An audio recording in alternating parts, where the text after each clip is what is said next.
Hello, and we are back. We are looking at geometric sequences today. This is a geometric sequence 32, 16, 8, and we are going to be trying to figure out how to find the ninth term in this case. Now it's geometric because to get to the next term, what you do is you multiply. You try to figure out 32 times what is 16. 16 times what is 8. That's what geometric means. We multiply to get to the next term. Now, if you don't see what you multiply by to get from 32 to 16, that's the same thing from 16 to 8, you can set up a little equation. 16 times what is 8? The opposite of times 16 is divide by 16, so r in this case is 1/2, okay? So r is what's called the common ratio. Okay, 32 times 1/2 is 16. 16 times 1/2 is 8, right? So that's r, okay?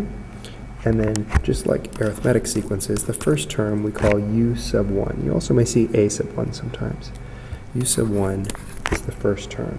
Now the general formula for the nth term of a geometric sequence, called u sub n, okay, is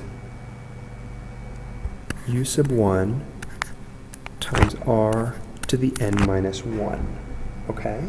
So, in this case, we know that n is 9, okay, r is 1/2, and u sub 1 is 32.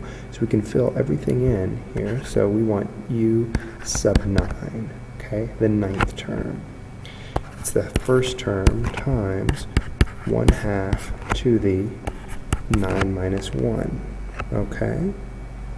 So that's the same thing as 32 times 1/2 to the 8. And remember, order of operations says we need to do the exponent first before we multiply.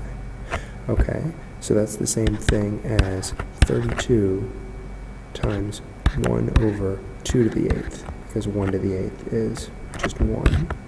I'm going to simplify this by saying 2 to the 5th, 2 to the 8th. So that's the same thing as 1 over 2 to the 3rd, which is 1/8 in this case. Okay, you can just enter this into your calculator and get, I believe, 0.125 in this case. All right, so you just plug what you know.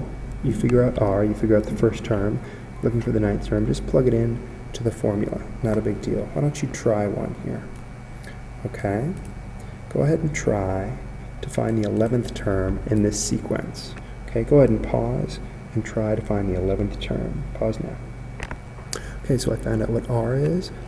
I know that the first term is 5. I just plug it into the formula, and this is, in this case, the 11th term.